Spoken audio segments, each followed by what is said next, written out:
Bonjour. Dans nos 3 premières méditations, nous avons évoqué la famille proche de Jésus. Marie, bien sûr, Joseph et les grands-parents de Jésus, les parents de Joseph et les parents de Marie. J'aimerais maintenant que nous nous arrêtions sur les habitants de Bethléem, parce qu'ils sont quand même concernés par cette naissance.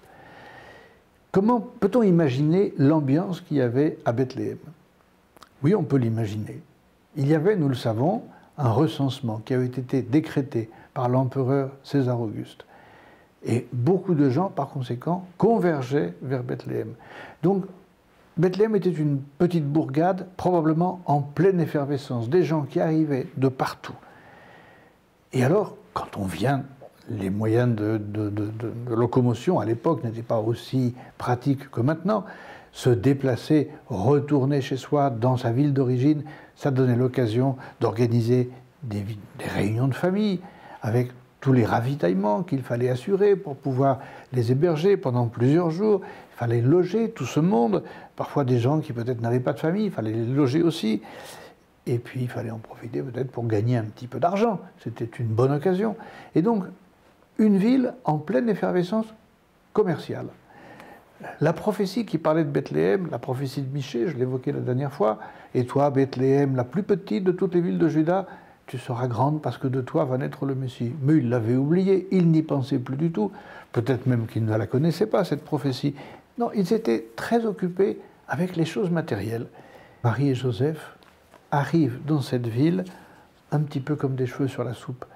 Il y a dans l'Évangile une petite phrase terrible, enfin concrètement d'ailleurs 2 mots assez terribles. On nous dit que lorsqu'ils ont cherché à se loger à Bethléem, ils se sont présentés dans une auberge et on leur a répondu qu'il n'y avait pas de place pour eux.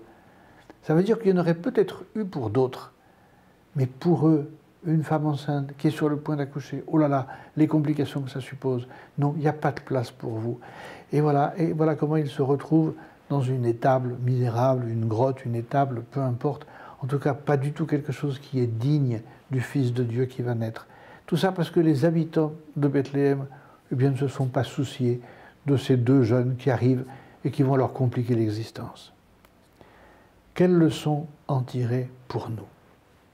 Je crois que nous sommes malheureusement souvent comme les habitants de Bethléem. Nous sommes très occupés avec nos petites affaires. On n'a pas le temps pour Dieu. On a tellement de choses à faire.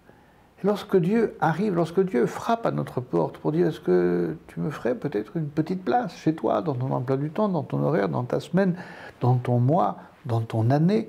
Est-ce que tu es prêt à me donner un peu de ton temps ?»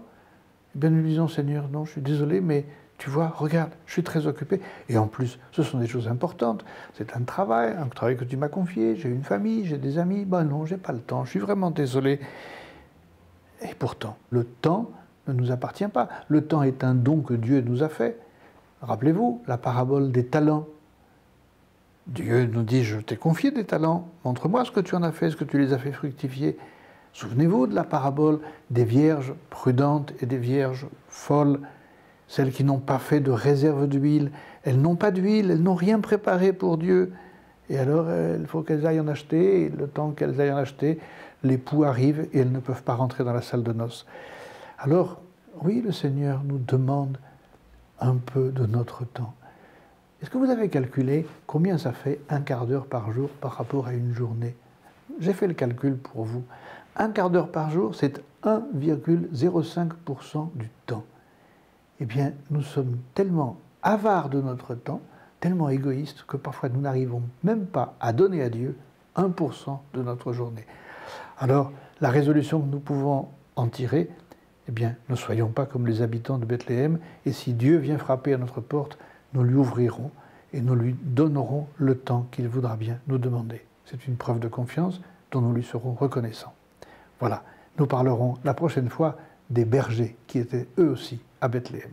Au revoir.